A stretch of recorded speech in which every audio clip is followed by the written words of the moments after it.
e o Neto e os outros tripulantes, sobreviventes, eles acabaram indo para hospitais, postos assim mais pertinhos assim para fazer os primeiros socorros deles, né? Caralho, que bizarro, cara. História bizarra do caralho. Uma E, cara, tragédia, de fato. Não, um desastre total, né, cara? E 2017, quando a gente volta lá, é uma situação pesada, cara, assim. Por que vocês Porque, voltaram lá? Vocês foram fazer o quê? cara, foi a final da Recopa, né?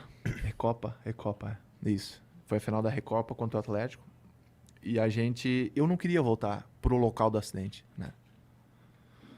Mas eu te falo assim, foi a melhor, tipo assim, foi muito bom eu ter voltado, né? Depois que eu pude ir lá, porque daí ali você realmente vê tudo o que aconteceu, né? O local, né? Ali você faz a tua oração, né? É um local assim que você chega lá, você não escuta barulho de nada, só o barulho dos aviões passando. Porque onde a gente caiu dentro da Polícia Nacional, no meio do mato, no meio do nada, mas tipo a 300 metros era uma base da Polícia Nacional, que eu acho que é a última torre dos negócios do avião até chegar ao aeroporto. Onde a gente caiu, enxerga o aeroporto lá embaixo. Entendi. Enxerga tudo. E, cara, foi muito positivo, assim, pra mim, ter ido lá. Eu fui até o local onde me encontraram. Eu tenho até foto na minha rede social. Sentei no local onde eles me resgataram. E aí tava esse sargento Nelson que eu falei pra vocês, junto comigo, né? Os médicos, enfim. E o local é de difícil acesso, cara, no meio do mato. Tinha que abrir trilha e coisa. Eu tava com 3, 4 caras me carregando, porque eu tava ainda meio bamba por causa da prótese, né? Mas foi, assim, muito positivo, cara, assim. Porque as pessoas falavam, vocês caíram em tal lugar, assim, assim, assado, sabe? Daí eu ficava viajando na minha cabeça, cara. Putz, foi assim, foi assado. Agora, quando tu chega no local, quando tu vê o negócio, é punk. É punk. Mas pra mim, foi muito necessário, sabe? Depois eu vi que eu precisava, né? Se eu não fosse ter ido, eu acho que eu iria me arrepender muito. Acho não, tenho certeza. Como que, assim, eu nem consigo imaginar como é que deve ser passar por um trauma desse. Mas hoje você é totalmente bem com a vida, faz as paradas aí, sua carreira musical e tudo. Como é que foi o seu processo de recuperação? Cara, eu tive que ter muita paciência, né? Eu fui o último dos sobreviventes a dar alta. Eu fiquei quase 2 meses internado, né? Colômbia, São Paulo e Chapecó. Então, assim, eu tive 13 fraturas pelo meu corpo. Então, não tinha um lugar que não estava quebrado, né? Então, eu tive que ter paciência, né? E o que me ajudou muito, assim, e até os meus familiares, foi que a gente se privou muito da rede social. Ah, sim, bom. Dos noticiários. Porque não é esse celular, mas o meu celular ficou intacto. Ele só entortou essa partezinha aqui. Ficou intacto. Então, no momento que que entrego as coisas para minha esposa, minha carteira, enfim, meu celular, minhas coisas, ela pega o meu celular, depois de, sei lá, 5, 10 minutos, ele se apaga. Desliga.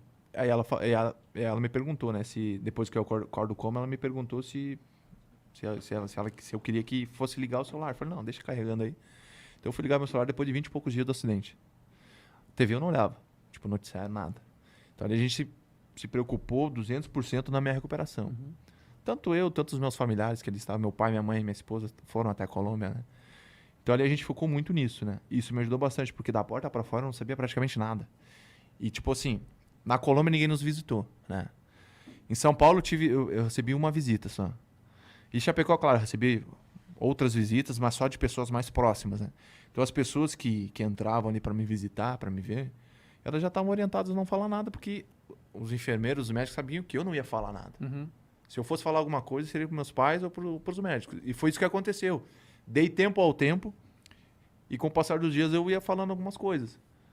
E aí os médicos iam me informando. Não, aconteceu isso. Não, tu tá certo, sabe? Isso me ajudou bastante, sabe? Então sofri muito calado, assim, também, sabe? Sofri muito sozinho, assim. Tive acompanhamento de todo mundo, psicológico, né? Meus familiares todos ali, mas eu não falava muita coisa com ninguém. Ficava na minha mente. Tanto que tem até uma história. Ela se torna um pouco engraçada hoje, porque o Alan Ruschel, eu conheço ele há muitos anos. A gente jogou junto no Juventude, em 2011. Né?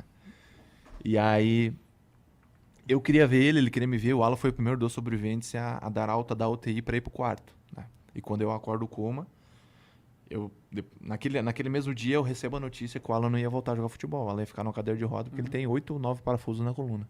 Aí hoje o Alan joga. Né? Hoje o Alan tá... Então, E como eu já conheci o Alan há muito mais tempo, eu me preocupava, eu queria ver o Alan. E assim, porque o Neto, eu já tinha recebido a notícia que o Neto não estava acordado. O Neto não tinha acordado dentro do coma, né?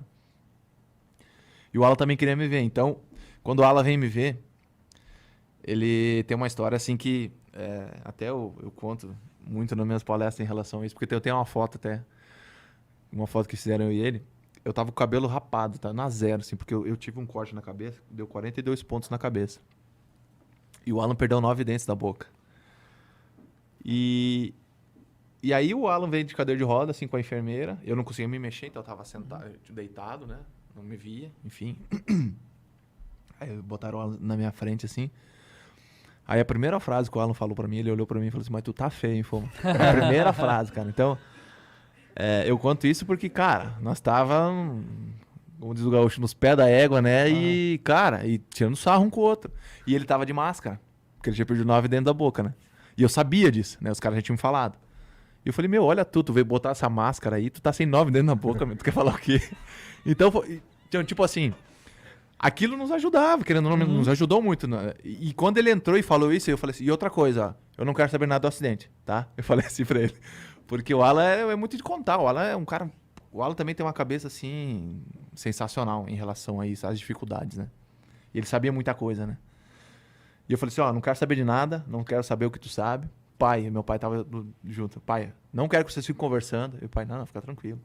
Então ali eu já cortei o negócio, porque eu sabia que o Alan ia começar a perguntar várias coisas também, né? E falar algumas coisas. Mas isso se torna engraçado hoje porque, poxa, a gente tava totalmente ruim ali, né? Lutando pela vida e tirando sarro um com o outro, né, cara? Então isso, até lutando pela vida, a gente tava, né, com frases e pensamentos positivos, né? Isso ajudou muito, né, cara? Tanto eu quanto o Alan, quanto o Neto, né? O Neto é um cara mais reservado, mas o Neto é brincalhão também, né? Então isso ajuda muito, ajudou muito a gente naquele processo, né? Nos ajuda até hoje, né? Hoje eu tô aqui em São Paulo, o Alan tá em Minas, o Neto tá em Chapecó, a gente tá em cidades e estados diferentes, a gente se fala todo tempo, porque a gente sabe a importância que é, né? A gente pegar o telefone, ligar, falar no WhatsApp, perguntar como é que tá a tua vida profissional. E a pessoal, como é que tá os filhos, como é que tá a esposa? Ah, não sei o quê, mas eu vou te cobrar, ou ele vai me cobrar. A gente tem total liberdade para isso. A gente sabe que os três juntos a força é bem maior, né? Então Entendi. a gente... Quando tu acordou do...